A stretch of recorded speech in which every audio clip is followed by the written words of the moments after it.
dear friends, once again our thoughts must, first of all, be for those who are at the front, having to meet the challenge of our time with their bodies and their whole being. Let us, therefore, direct our thoughts to the spirits who are protecting the men who are at the front. Quote, "Spirits of your souls, guardian guides, on your wings let there be borne the prayer of love from our souls to those whom you guard here on earth. Thus united with your might, a ray of help our prayer shall be, for the souls it seeks out there in love." Close quote. And for those who have already passed through the gate of death in the course of these events, we say, quote, "Spirits of your souls, guardian guides, on your wings let there be borne the prayer of love from our souls to those whom you guard here on earth. Thus united with your might, a ray of help our prayer shall be, for the souls it seeks out there in love." Close quote. And the Spirit we have sought in our endeavors for so many years, the Spirit who went through the mystery of Golgotha, the Christ Spirit, the Spirit of courage, the Spirit of strength, the Spirit of unity, the Spirit of peace. May He rule over everything you are asked to do these days. More than at other times, the serious purpose of our spiritual efforts must live in our souls during these days, these weeks, a seriousness which enables us to be aware how everything we aim for in our spiritual movement has to do with all that is truly human. We are aiming for something that addresses itself not just to human existence, as it is for the moment, an existence that will pass with human physical body. We are speaking of laws, of forces in soul and spirit, that directly address the higher self in man, a higher self which is more than the self that may wither away with the body and its existence. We have frequently spoken of Maya when referring to outward appearances, and it has often been stressed that outward appearances, the processes of physical life, become Maya because man does not properly penetrate them with his mind, his perceptive faculties. He therefore does not sense, does not perceive what is really significant, the real essence of the things perceptible to the outer senses. Man uses his perceptive faculties to draw a veil, a tissue of deception over the events of the physical world. This makes them become Maya. There is one particular great truth that we should have in mind these days as we look for love and understanding, for a loving comprehension of what is happening all around us, an insight that, fundamentally speaking, is at the center of everything we aim for in spiritual science. In our day, this has to present itself to our souls with the full gravity and moral weight inherent in it. It is the realization, and this has by now become the simplest and most elementary fact in our spiritual life, that life on earth recurs. The fact that in the course of time our souls progress from body to body, the part of man that is eternal hastens from body to body through man's successive incarnations on earth. On the other hand, there is the part that has to do with human existence in a physical body, the part present on the physical plane that provides the configuration, the formation, the particular stamp to human existence in an outer physical body. One particular thing that provides the outer stamp, determining the character of a person, as it were, insofar as he is living in a physical body on the physical plane, is what may collectively be referred to as nationality. This is something we should never forget, especially today. If we turn the mind's eye, EYE, to what we call man's higher self, the concept of nationality loses significance. For when we pass through the gate of death, everything encompassed by the term nationality is among the things we cast off. And if we do in all seriousness want to be what we think people with spiritual aims should be, it is proper to remember that in passing through successive incarnations, the human being belongs not to one, but to a number of different nationalities. The part of him that links him to a particular nationality is among the things that are cast off, have to be cast off, the moment we pass through the gate of death. Truths that belong to the realm of the eternal do not have to be easily understood. Indeed, they may well be truths which at times go against our feelings, truths we achieve with difficulty, particularly in difficult times, and also find difficult to achieve and retain in their full strength and clarity in difficult times such as these. A true anthroposophist must do this. And it will be exactly in this way that he arrives at a real understanding of the physical world around him. The basic elements for such understanding have already been presented in our anthroposophical work. You will find that the lecture cycle on folk souls, in a sense, contains everything needed to gain insight into the way human beings, insofar as they are in the eternal realm, are connected with their nationalities.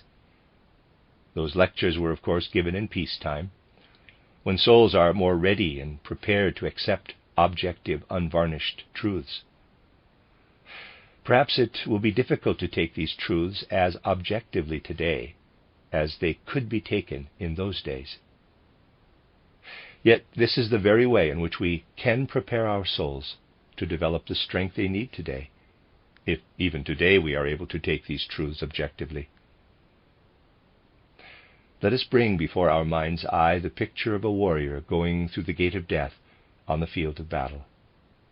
We need to understand that this is very much a special case, to go through the gate of death like this. We need to understand that entrance is made into a world that we are seeking with every fiber of our souls in spiritual science, so that it may bring clarity even into physical life. Let us remember that death means the entrance into that spiritual world, and that it is not possible to take other life impulses directly into that world, for they would bear no fruit. The only life impulses we are able to take there are those that animate the efforts of our hearts and minds, and in the final instance aim to join all peoples on the earth in brotherhood. Then a simple popular saying can be seen in a new way in the light of anthroposophy. It is the proverb which says, quote, "Death is the grand leveler," close quote. It makes them all equal, Frenchmen, Englishmen, Germans, and Russians. That is indeed true. Considering this in relation to what is going on all around us on the physical plane today, we shall indeed become aware of the solid ground that enables us to overcome Maya in this field, and look to events for their essential meaning. Consider it in relation to the feelings of antipathy and hatred that fill the hearts of the peoples of Europe at present. Consider it in relation to all the things peoples in the different regions of European soil feel about the others, expressing it in spoken and written words. Well, let us also see in our mind's eye all the antipathy coming to full fruition in our time. How should we see these things with the eye of truth, EYE? Where in this field do we find something that will take us beyond Maya, beyond the great illusion? We do not get to know about each other on earth by an approach that considers everything that is generally human as something abstract. We get to know one another by getting in a position where we are able really to understand the peculiar qualities of the peoples who are spread out over the whole earth, to understand them in concrete terms, in what they are in particular. We do not get to know a person in this life by simply saying, "He is a human being, like myself, and must have all the same qualities that I have." No. We have to forget about ourselves and really consider the qualities of the other person. In the lecture cycle on the folk souls, I showed how the different aspects of the soul within us, the sentient soul, the intellectual or mind soul, the spiritual soul, the ego, and the spirit self, are distributed among the nations of Europe, and how every nation fundamentally represents a one-sided aspect. I also said that the different nationalities will have to work together to become the soul of Europe as a whole, just as the different aspects of our own soul need to work together. Looking at the Italian and the Iberian peninsulas, we find that the national element comes to expression in the sentient soul. In France, it comes to expression as intellectual or mind soul. Moving on to the British Isles, we see it coming to expression as spiritual soul. In Central Europe, the national element comes to expression as ego. When we finally look to the east of Europe, that is, the region where it fully emerges as spirit self, though that is not quite the right way of putting it, as we shall see later, what comes to expression there is something that lies in the national character. But the eternal in man goes beyond what is national, and this is what human beings are looking for when entering more deeply into the spirit. Compared to this, the national element is a mere garment, an outer envelope. And the more a person is able to gain insight into this, the higher he will ascend. Insofar as man lives in the physical world, he does live in the outward trappings of what is national. And this gives his body its configuration, and fundamentally speaking, also provides the configuration of certain qualities, character traits. Today we see the members of different nations facing one another in dislike, in hatred.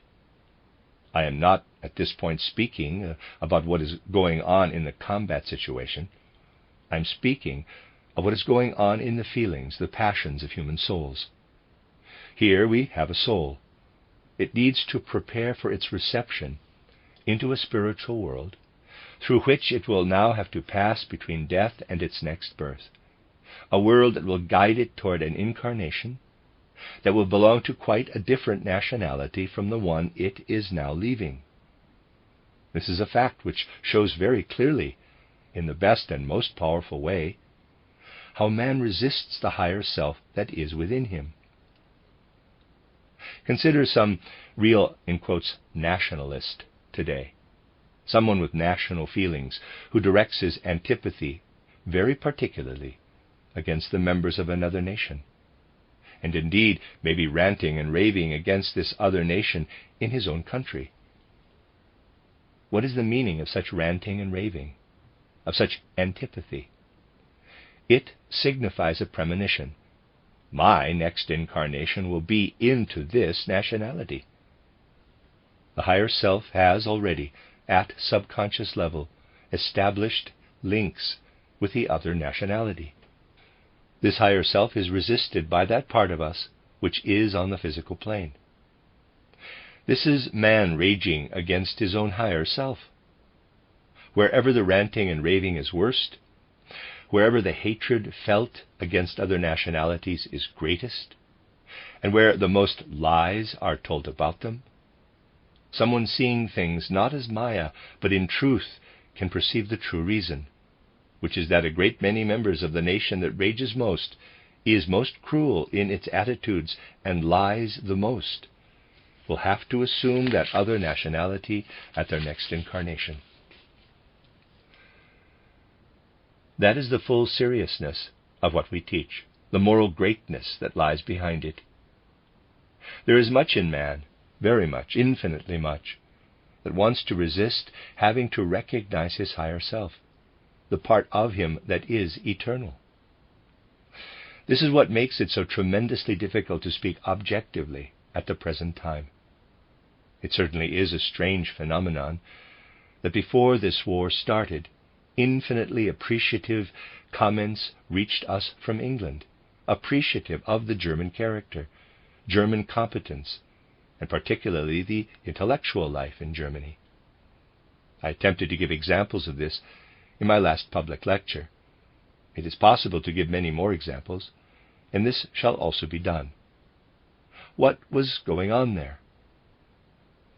From the occult point of view, there had been an instinctive feeling that an element was being striven for in Central Europe that had to do with regaining youth. I spoke of the Faust type of soul in that last public lecture. A search for the spiritual, preparing for the spiritual, something the whole of Europe would one day turn to, truly turn to. This is something people were instinctively aware of in times gone by. The desire has been to understand what is going on in Central Europe. Yet being wholly bound up with the national element, we shall only be able to relate to this in full understanding in the life between death and rebirth. Then it will be possible to relate to this and understand, and the way will be found to the teachers of Central Europe. It is embarrassing to speak of this now, for it may appear like boasting in someone who comes from Central Europe. Yet the objective truths must be told. So there is an instinctive feeling for something that will be looked for in the life between death and rebirth, a uniting with souls that have striven for what is altogether human, with the Goethe soul, the Schiller soul, the Fichte soul. Bracket, Johann Gottlieb Fichte, 1762 to 1814, German idealist philosopher, close bracket. There has been some awareness of the fact that having passed through the gate of death, we shall look above all for the Goethe soul, the Fichte soul, the Schiller soul, and other souls that had their last incarnation in Central Europe. This fact had come to expression instinctively, and now once more, for the last time, infinitely passionate nationalistic feeling is rising against it. When we realize that the words so often heard now from the West and the Northwest are but covering up this feeling of resistance, we shall have come to understand the truth, to replace Maya, misconception. We shall then understand how Earth Man, having eternal man within him, does not want what the eternal man within him wants. How the love he must feel in eternity is in the temporal world transformed into hatred. We shall find that the best way of achieving love in understanding and understanding in love will be to get to know the characteristics of European peoples, using the means spiritual science is able to provide. We are allowed to do so insofar as we are always addressing the higher self in man. And all who want to share in our way of thought or feeling will recognize this higher self, and therefore be able to listen to everything that has to be said with regard to the outer garb, knowing that we are speaking of the outer garb. In a certain sense, every nation has its specific mission. In due course, we shall be able to enter the building in Dornach and find that the sequence of columns, their capitals, and the architraves above them express in their forms what comes to expression in the impulses we discern in Europe. But I am not going to talk about this now, for it is best to talk about it when we have the building before our eyes. That is what I did there a few days ago.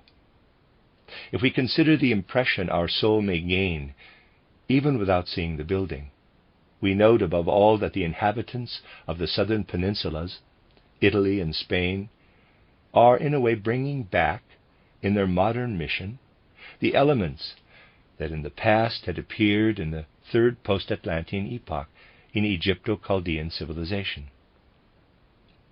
As soon as we grasp this, we gain a true insight into the soul of an Italian or Spanish national. This can be traced down to specific details.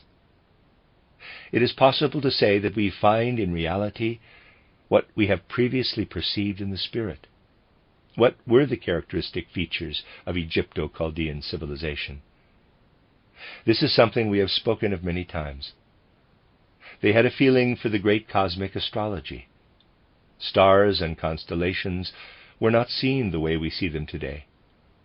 Instead, spiritual entities were perceived, and the constellations were seen as their physical exterior. The spiritual was seen in everything. If this is to be repeated as the mission of a nation in the time after the mystery of Golgotha, it has to be repeated in such a way that it now is part of the inner soul, that the great cosmic tableau seen by the Egyptians and Chaldeans now presents itself as though born anew out of the soul. This is nowhere more evident than in Dante's title Divina Commedia, a work representing the high point of culture on the Italian peninsula. Bracket Dante Alighieri, 1265 to 1321. Close bracket. Even in details, the elements of ancient Egypto-Chaldean culture emerge again as though born out of the soul, resurrected in the inner life. The essence of Greek culture is today found in the French nation, down to the character of their leading personalities. Voltaire, 1694 to 1778, for instance, can be understood only if one compares him to a real Greek. And if you consider the form Corneille, 1606 to 1684, and Racine, 1639 to 1699, gave to their works, you can see how they were wrestling with the Greek form. This is of great significance in the history of civilization. The struggle with outer form, with what Aristotle, 384 to 322 BC, established with regard to form, lives on in Racine and Corneille. If we look to French culture to find again the culture of the intellectual or mind-soul that set the tone in the fourth post-Atlantean epoch, we should find what was best in that culture. With the intellectual or mind-soul coming to grips with the world, we should find exactly what relates to this. The greatest poet, therefore, beyond compare in that respect, will have to be one whose creative work arises out of the intellectual or mind-soul. A nation achieves greatness where its incomparables are brought to the fore. And the French poet who is unsurpassable is Molière, 1622 to 1673. With him the French soul reached its true characteristic height. There it is unsurpassable. An echo of this was still alive in Voltaire. An element that repeats nothing of the past, but belongs to the fifth post-Atlantean epoch, something that has come up new in this epoch, as it were, is the British soul. The principal aim of the fifth post-Atlantean epoch is to develop the spiritual soul, to bring it out. The spiritual soul is particularly in evidence in the essential nature of the British folk soul. It is characteristic of the British soul that it faces events. 15 years ago, when I was writing the first edition of my title Riddles of Philosophy, I struggled to find a term to describe the British philosophers, and it then became clear to me that they are onlookers in life. They face things the way the spiritual soul faces life as an onlooker. And the greatest creative spirit in the British soul, the man who stood there and faced the British character traits, giving expression to all of them, down to the very depths of the soul, was Shakespeare. There the British soul is incomparable, in the onlooker mode. Moving on to Central Europe, we find, quote, what is forever evolving and never actually is, close quote, as I have already described it in the public lecture. It is the I, capital, as such, the innermost part of man. How does this relate to the elements of man's soul? It relates individually to the sentient soul, the intellectual or mind soul, and the spiritual soul, developing links with all of them. Let us consider this in the case of Goethe. We note how he longed to go to Italy. And as it was in his case, so all the best minds of Central Europe always longed for Italy, to achieve fertilization of the ego and let it conceive from the sentient soul. And the ego also exchanges forces with the intellectual or mind soul. Let us try and observe how that close bond between ego and intellectual or mind soul has really always been there through the centuries. Note how Frederick the Great, 1712 to 1786, that most German of princes, really only spoke and wrote in French, how he had a special appreciation of French culture. This is evident, for instance, from his relationship with Voltaire.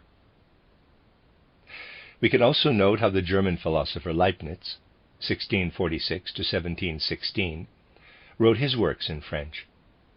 That is exactly how the ego relates to the intellectual or mind soul.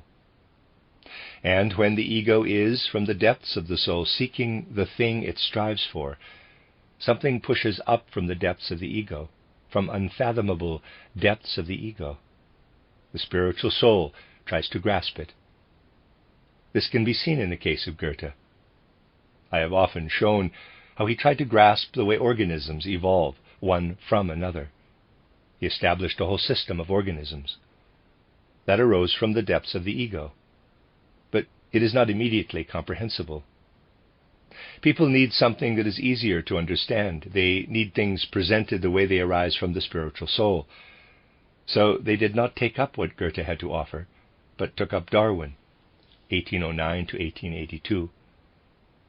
We still have not reached the point today where we are able to give recognition to Goethe's title, Theory of Colors. Transposed into the spiritual soul in Newton's 1642 to 1727 work, it became what is currently accepted as the science of physics. These things indicate the way in which individual, in this case national, characters are facing one another. We rise above the outer Maya, which holds men captive, and come to the truth when we learn to look at things in the light of spiritual science. We come to a truth that will show us that just as individual soul forces are warring with each other in a human being, so the soul forces incorporated in the folk souls are at war with each other. It is not by chance that now in our day, when the teaching I have just presented has emerged, war makes its appearance as the great teacher, telling mankind in such a bloody, such a terrible way, the very thing we are also telling them in spiritual terms. It is not by chance that whilst we are able to discuss this here, there rages outside what is probably one of the bloodiest struggles ever. Fundamentally speaking, it represents the same truths, but we must first penetrate them in their Maya to understand them as they really are. In speaking about these things, we must for once remove from the words that are spoken every nuance of feeling, of sympathy or antipathy, and use words merely for characterization. Then we shall understand things rightly. For these are things contained within the self of man, insofar as it is wrapped in the national element. We can follow this through in detail. To begin with, to prepare for what we must come to understand, let me say the following. Let us take a Central European living in the ego culture. In my public lecture, I said that the Central European aspires to his God in such a way that he will be joined to him. He wants to be united with his God. With regards to the thinking process, we can make the general saying, man thinks. Yet the statement man thinks really says very little indeed. We need to learn to look more carefully with the aid of spiritual science. We must gradually learn not to think thoughtlessly, but instead put things in the right way. For people who do not really care about the reality of things, it is, of course, all right the way one just says it, but it is right only to say, quote, the Central European or Scandinavian thinks, close quote, with thinking here considered an activity because it is the evolving of thought that matters. Quote, the ensouled being thinks, close quote. That is what matters in Central Europe and in the Nordic countries. Man is so bound up with thought that this thought is the product of the soul's own activity. that the soul's activity consists of nothing else but the soul being caught up in thought. The same cannot be rightly said for the Frenchman. In that case, we have to say, quote, he has thoughts, close quote. For thinking and having thoughts are not the same. There is a subtle difference. My title, Riddles of Philosophy, can help to make this clear. In Western Europe, people have thoughts. Thoughts are something that comes. They are given, just as sensory perceptions are given. That is how it is with thoughts. They enter into the soul. They are fully alive in it. People have them, even grow intoxicated with them, are delighted to have them. One accusation made against the Germans is that their thoughts show a certain coldness. That may well be. A German has to form them first in his individual soul. They need to be warmed through there, and only stay warm for as long as they are part of the immediate activity. So much in preparation. For indeed, the expression of individual national characteristics will always be found to show something coming alive that has already been put forward in the principles of spiritual science, something you will find in my lectures on folk souls. Let us consider individual expressions of national character. The Italian and the Spanish character is determined by the sentient soul. We can observe this in life down to the finer detail. Everywhere we come upon the sentient soul. This does not, of course, refer to life in the higher self. As soon as a native of those countries is wholly within his national element, he is within the sentient soul. This is particularly attached to everything connected with home and sensitive to everything that is not home, but rather, in quotes, alien country. If you try, for instance, to understand all that is part of the national element in Italy, you will find that an Italian sees another person who is not Italian as a foreigner who lives abroad. All the struggles that took place in Italy during the 19th century had specifically to do with home territory. Here we have a recapitulation of Egypto-Chaldean culture. Next, let us consider the people of Western Europe, those living on French soil. Remember, we need to rid ourselves of anything to do with sympathy and antipathy. They are recapitulating Greek civilization. Their attitude to someone from another country will be like that of the Greeks. They will call him a barbarian. Greek civilization is recapitulated here. We can understand this even if the wildest feelings of antipathy are raging. There always is a nuance present of the way people in ancient Greece considered non-Greeks.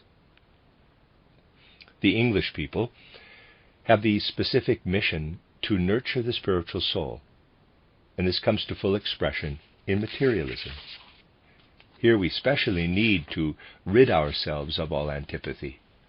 The nurturing of materialism results in men being simply positioned next to each other in space.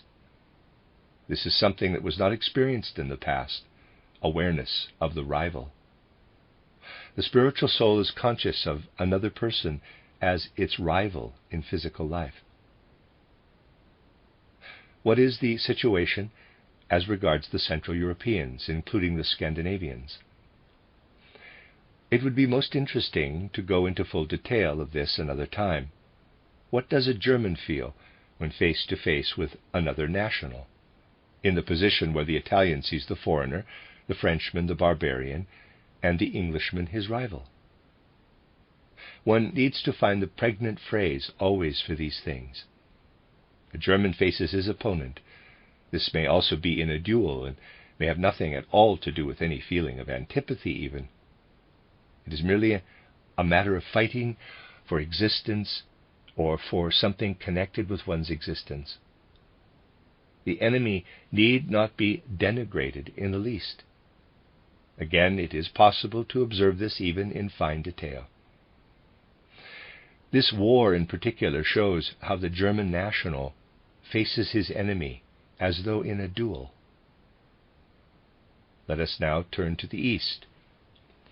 We have spoken of the sentient soul coming into its own on the two southern peninsulas, the intellectual or mind soul among the French, the spiritual soul in the British Isles.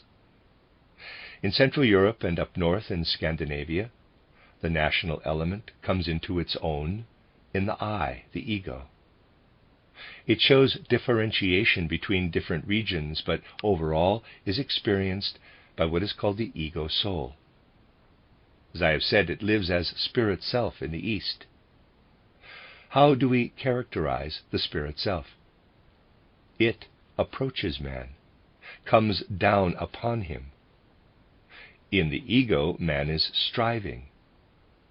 In the three soul aspects, man is also striving. The spirit self, on the other hand, descends. It will one day descend upon the East as a true spirit self. These things are true, as we have often said, but it needs preparation to the effect that the soul conceives, that it becomes well versed in its conceiving. Surely the Russian people have done nothing else so far but conceived. We have had the works of Soloviev, the greatest Russian philosopher, translated within our movement. If we consider his works in depth, we find that it is all Western European culture and philosophy. It is a little different because it has been born out of the Russian folk soul. What is it that is approaching in the Russian soul in contradistinction to Western European culture? Italy and Spain are a recapitulation of the third post-Atlantean epoch, the French people a recapitulation of the culture of ancient Greece, the Briton shows the new element that has come in, something we very definitely acquire on the physical plane. In Central Europe, it is the ego that has to emerge clearly. In Russia, we have receptiveness, conception. First, it was Byzantine Christianity that was received, descending like a cloud and then spreading. And Western European culture was received even during the reign of Peter the Great, 1672 to 1725. At present, one would say, only the material basis for conception is there. What we do have there is a reflection of Western European culture, and the soul's work consists in preparing itself for conception, making itself receptive. The Russian folk soul will only be in its right element when it realizes that Western European elements have to be received the same way as the ancient Germans, for instance, received the Christian faith, or the way the Germanic people took in Greek culture through Goethe. It will be a while yet. The physical element in the people of the East is reacting against the things that need to be taken in. And so the East is still resisting what will be coming toward it. The spirit self has to descend. The element coming across from the West is not the spirit self, but the soul uses it, in a way, to prepare to practice receptiveness. And how does a Russian see another national? As someone who stands in opposition, someone descending upon his consciousness. And so the person who is a foreigner to the Italian, a barbarian to the Frenchman, a rival to the Briton, and an opponent to the German, is a heretic in Russia. That is why, fundamentally speaking, the Russians have only fought religious wars until now. All their wars have so far been religious wars. The aim was to liberate all nations, or bring them to the Christian faith, the Balkan countries and so on. And even now Russian country people feel the other person to be, in quotes, evil incarnate. They see the other person as a heretic, and always believe they are fighting for the faith, even today. These things are true down into detail, and we come to understand them if we are truly willing really to look into things. And so we may also ask, what it is we see confronting us in the east of Europe. The way he is in physical life, man is in a way unjust to his higher self. Someone living in the intellectual or mind soul, a person whose imagination is particularly well developed, will have thoughts. The concept of how he should appear to himself, insofar as he is a particular national, presents itself before his higher self. He feels that it is his glory, a third self, as it were, a national self, which stands between him as a higher self and as a national person. He fights on the basis of this. After death, he first of all has to overcome this, unless he has already overcome it beforehand through spiritual science. He must pass through something that first of all presents itself to his soul as the inspiration of his own image of himself. Someone living in the spiritual soul as a national will above all be inclined toward the things the spiritual soul has made its own in the physical world. This will be like a grievous memory in the world that lies between death and rebirth. The Central European is a seeker. This is evident even from derogatory remarks made by his enemies, who may say he is fit only to plough the fields and search among the clouds. However far he may have advanced, he is even here seeking the self in spirit. In the efforts he makes during his progress on earth, he will therefore, in a sense, try already to get rid of whatever has to be gotten rid of when we go through the gate of death and enter the spiritual world. Someone who has been in a Russian body during his last incarnation must first of all, on passing through the gate of death, assume the consciousness of an angelos, merge into the inner being of an angelos. Unless he has gone through a different preparation with spiritual science, and share in all that comes down from the hierarchies above him. All these are reasons why we may say that if we look to the west of Europe, it seems natural that strife arises out of the very nature of men insofar as they are nationals. For the national element is connected with something that is an outer covering. It is quite natural for strife to arise. In the spiritual world, anything that rightfully belongs there can spread without hindrance. But external means have to be used to assert the image one has of oneself. It needs to be able to spread in order to emerge. Anything looking for competition must, of course, be able to spread.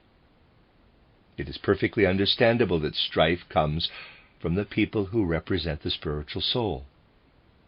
If we are really seeking the I, the ego in Central Europe, let us see if the qualities of the ego can already be brought to bear. I have already stressed, for example, that the ego needs to be fanned to life again every morning. It is in an unaroused state when we enter into the sphere of sleep with it, and needs to be fanned to life again every morning when we wake up. If I may refer to Austria, I heard it said even when I was young that Austria would one day fall apart when occasion arose. We knew different. It might have any amount of centrifugal force within it, but it was held together from outside. It could not fall apart. Let us consider Germany. Does it show the ego character in its outer aspect, in its form? It is a fact of considerable import that for much of a century the Germans have pressed for unification. They did not achieve this from the inside. It took an external impulse, not from inside Germany, but from outside, from the center of France, to let the Germany of today come into being in accord with the ego character. We can only understand the world if we consider it in the light of spiritual science. Fundamentally speaking, the ego does not have the inclination to hit out. For the overweening forces from the physical plane would then go over into the spiritual sphere. This is something we could demonstrate over and over again in German history, in the history of Austria, and the history of the Scandinavian peoples. The feeling is right, therefore, that a German or a Central European has to be made to come out in war. Fundamentally speaking, he is unable to start a war of his own accord. If he goes to war out of initiative, he does it the way the initiative does it in the ego. And there have, of course, been such wars in the interior. That is what we must feel the attitude of Central Europe to war to be. And what emerges in the East for someone able to get a feeling for national character? For the Russian, it is the most unnatural thing in the world to wage war. If he were to know himself, he would feel it to be most unnatural for him to wage war. We of the West cannot become Tolstoyans, however well we understand all things Russian. But for the Russian, it is unnatural to wage war. War has to be imposed on him, for it is totally against the national character. A Russian feels toward war the way he feels about religious war. It is something coming from outside. War cannot be made plausible to him, for he would rather pray for what is to come to him. It is therefore quite natural to look for the motives that causes Russians to go to war, not in the national character, but in the motives imposed on them from outside. More than anywhere else, we have to say in this case that it is not the people who make war. It is the people only in an external sense, and seemingly. But rather whatever it is that they have to turn against most of all. In Russia, war is always a maya, illusion, in the worst sense. This is why we can state clearly and precisely what I posed as a question in my public lecture. Who could have prevented the war? If we actually want to talk of the possibility of its being prevented, for the French, war has been something natural since 1871, and it would not be natural to speak of their being able to prevent it. Anyone forced to fight his rivals naturally does not have the right to be indignant when neutrality has been breached in some place or other, and in this case the indignation needs to be reinterpreted into the national element. But it is natural for him to go to war. We cannot take that amiss. In that case, war can no more be rejected than when, in interpreting the nature of living creatures, one has to find a different phrase out of the element of the spiritual soul than from the standpoint of the ego, and therefore speaks of the, quote, struggle for survival, close quote. Goethe did not coin that phrase, because from the ego point of view it does not apply. But where it is a question of war being a falsehood, where it even has to be reinterpreted first into a religious war, there we have to say that it has risen externally, and therefore could also have been prevented externally. Looking into all the depths one is able to look into, the war has indeed been a necessity, but that is another thing. We have to say, it is true that Russia could have stayed an onlooker, and the war could have been prevented. If Russia had remained an onlooker, the war could have been prevented. For here a war has been grafted onto a national character when basically it is something quite unnatural. Such things, as we speak about them, come from the spiritual world. They arise from it. But it is always possible to verify them, to confirm them in the outside world. Anything we arrive at out of the spiritual world finds confirmation in the outside world. We could say that it would be a natural gesture for the Russian national character to pray and wait for what is to come. It is very strange. Even Russian intellectuals are waiting in expectancy. I have already referred to this, in the feeling that something belonging to the future has to come toward them. What will have to come for them still lies far ahead in the future, and we have seen how there is refusal to accept what has to be taken up now. it is perhaps more than just an outer symbol, that now when battles are being fought in the Black Sea, the Russian still looks in that direction to see an embodiment, as it were, of what he may expect in the spirit, pointing to the Hagia Sophia. Merezhkovsky, 1865 to 1941, describes 2 visits he has made to the Hagia Sophia. He felt the Hagia Sophia to be the outer symbol, as it were, of something he did not know in his feelings, but was expecting. And he called it the Christianity that is to come for the Russians. He would have seen it rightly if he had realized that it is a Christian faith that has gone through the Faust nature, which will have to take hold of the Russian people. But that is something he does not yet know. He believes it is the Hagia Sophia which represents it.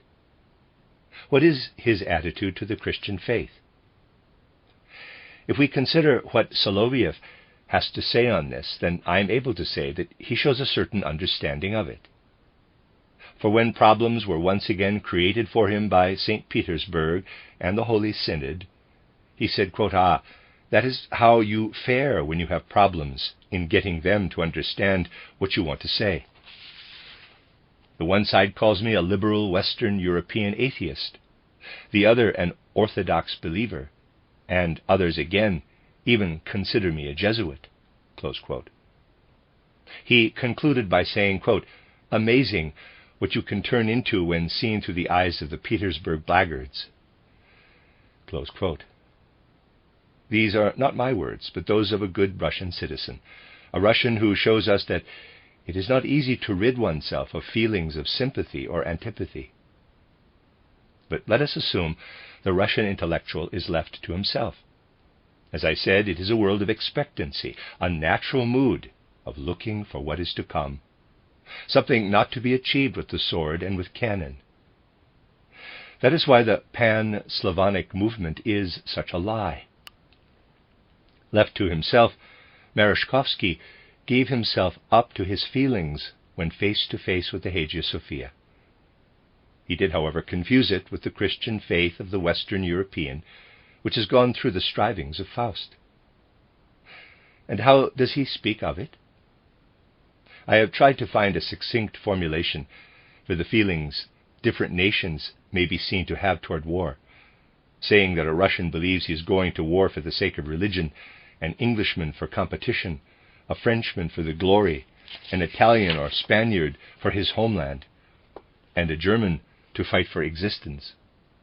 But we are therefore able to say that Italy wants to preserve the homeland. France conceives of its own idea of glory as the national ideal. The Englishman takes action and does business. The German aspires. The Russian prays. And that comes naturally. I am not speaking of external prayer, for it is a matter of the heart. What was it, then, Merezhkovsky said at the end of his book, which I mentioned the day before yesterday? Quote, the Hagia Sophia, brilliant, sad, and flooded with the amber-colored light of ultimate mystery, lifted up my soul, which had fallen and was frighted. I looked up into the dome that is like the vault of heaven, and I thought, there it stands, made by the hand of man, and in it men are coming close to the triune God on earth. This close approach has been made, and more still of this shall come in time to be. Surely those who believe in the Son must come to the Father who is the world. And surely those must come to the Son who loved the world, which the Father also loved so much that he gave his Son for it. For they offer their souls for him and for their friends. They have the Son because they have love, only they do not know the name. Close quote.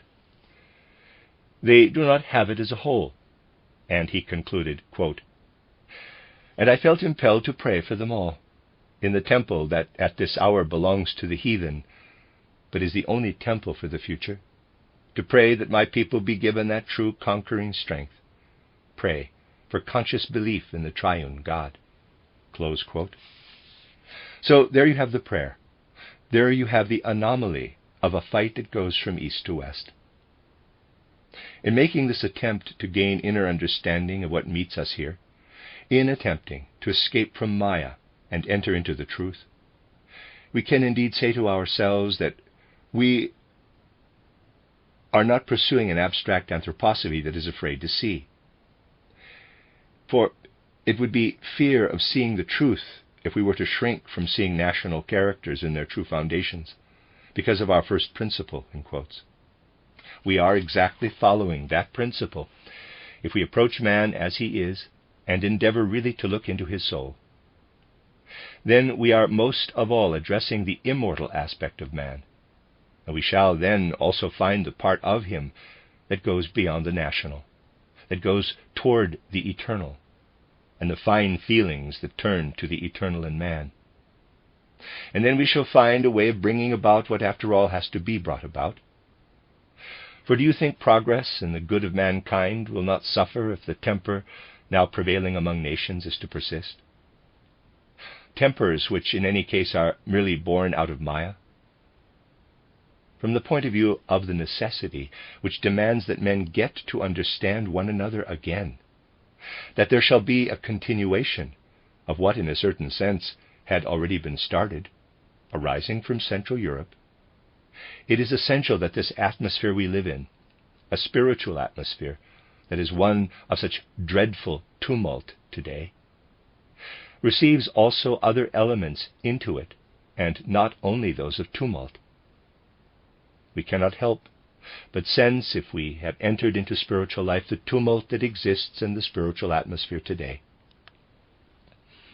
The more deeply one has entered, the more one will be sensitive to this. Profoundly disturbing things may arise out of the spiritual life.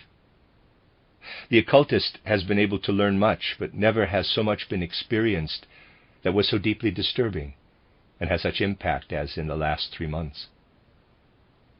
Many is the time I have stressed the occult truth that things presenting themselves one way in the physical world are the opposite by nature in the spiritual world.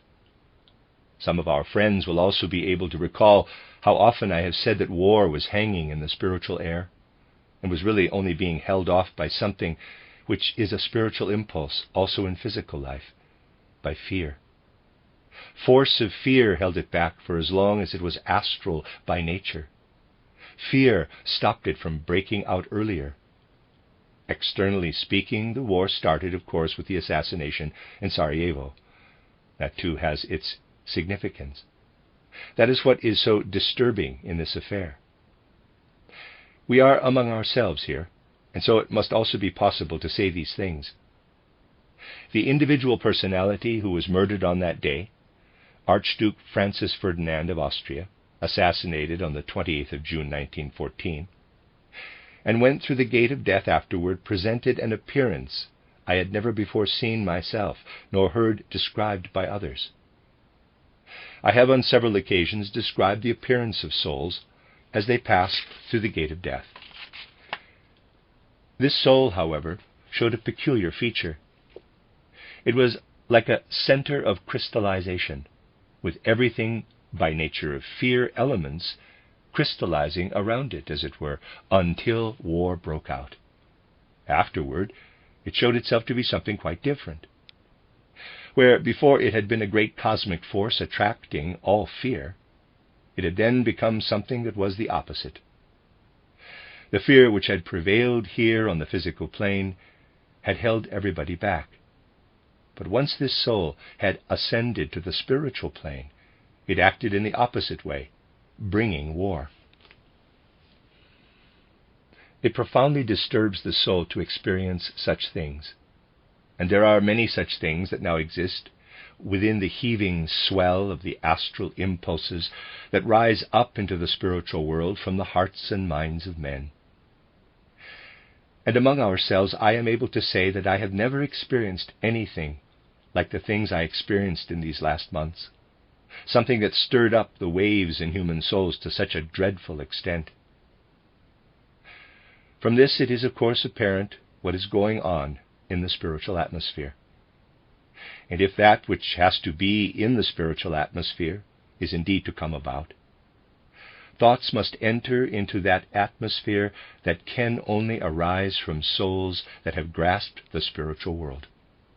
Pleading with utmost passion, therefore, your souls are asked to conceive ideas, ideas we try to stimulate with reflections like those of today or of the last occasion. These are ideas arising from spiritual insight, and only souls that have gone through spiritual science are able to send such thoughts up into the spiritual world. The souls will need such thoughts now whilst war is in progress, and even more so afterward, for thoughts are reality. The great wish is to send the most fervent prayer into the spiritual world that whatever arises out of this war and after it may originate not from human maya, but from the truth and from spiritual reality. The more you send such thoughts up into the spiritual world, the more you are doing for what shall be the fruit of these worldwide struggles, and the more you are doing for what is needed for the whole evolution of mankind. This prayer, then, shall be the culmination of all I intended to present to your souls with these thoughts. If the questions we have considered have truly entered into our souls, if our souls, as souls that have now lived in spiritual science, allow to stream up into the spiritual world that which brings peace to man, then our spiritual science has stood the test in these fateful times. It will have stood the test to the effect that our fighters out there have not in vain given full rein to their courage, that the blood of battle has not flowed in vain. Then the suffering of those who mourn, the sacrifices which have been made, will not have been in vain in the world. Then spirit fruit will grow out of these fateful days, all the more so to the extent human beings are able to send thoughts like those I have indicated up into the spiritual world. I want to make it clear that the words I am about to speak form a sevenfold structure, making a kind of mantram. Please note that in the last but one line, the words, quote, lenken Seelen, close quote, should be taken to mean, quote, wenn Seelen lenken, close quote, in parentheses, if souls turn. This is what I wanted to put before you, that these events which speak so much of reality appear in the right light to us if we rise above Maya and to the true reality. Oh, the souls will be found that are able to see our present time in that way. Souls will be found, if they are found also in the sense Krishna was teaching with regard to warrior souls. And if it should truly prove possible for souls that have gone through spiritual science to send thoughts to fructify the spirit up into the spiritual world in these difficult, fateful days, then the right fruit will develop out of all that is happening in those hard struggles and cruel sacrifices. And so, I am able to let the things I wanted to put before your souls today to culminate in what I would so much like to see as the state of consciousness, the innermost consciousness of souls that have gone through spiritual science.